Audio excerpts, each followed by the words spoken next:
বড় ঘোষণা কেন্দ্রীয় তদন্তকারী সংস্থা সিবিআই এবার একাধিক প্রভাবশালী নেতা নেত্রীকে তলব করতে চলেছেন তারা।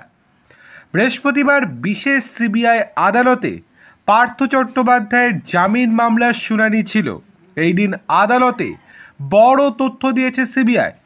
শুনানির নির্যাস, রাজনৈতিক প্রভাবশালীদের জিজ্ঞাসাবাদ করতে চলেছে সিবিআই। কাদের ডাকা হতে পারে তার ইঙ্গিত আগেই দিয়েছিল তদন্তকারীরা। 2022-23 সাল শিক্ষক নিয়োগ দুর্নীতি মামলায় পরপর গ্রেপ্তারি হয়েছে ইডি সিবিআইয়ের জালে একের পর এক শাসক নেতা। তৎকালীন শিক্ষামন্ত্রী পার্থ চট্টোপাধ্যায়, বিধায়ক মানিক ভট্টাচার্য, বিধায়ক জীবন কৃষ্ণ সাহা। সেই পর্ব কি আবারও ফিরতে চলেছে? বৃহস্পতিবার আদালতে জোরালো ইঙ্গিত দিয়েছেন তদন্তকারীরা। আবারও সিবিআইয়ের নজরে রাজনৈতিক প্রভাবশালীরা। কিন্তু কারা সেই নেতা? আপনাদেরকে একদম স্পষ্ট করে নেতানেত্রীদের নাম জানিয়ে দিচ্ছি।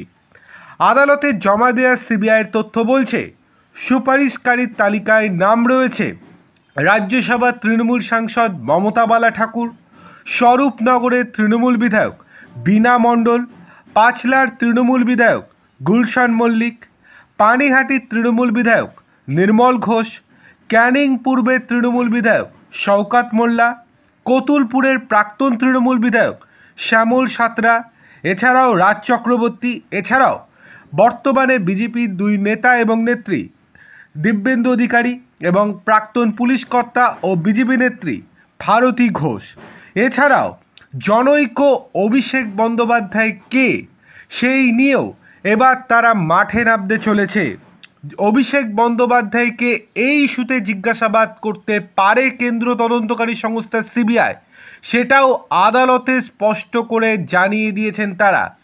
এই অভিষেক বন্দ্যোপাধ্যায় সেই অভিষেক বন্দ্যোপাধ্যায় কিনা সেটা জানার জন্যই তৃণমূল সাংসদ অভিষেক বন্দ্যোপাধ্যায়কে তলব করা হতে পারে বলে জানিয়েছে সিবিআই।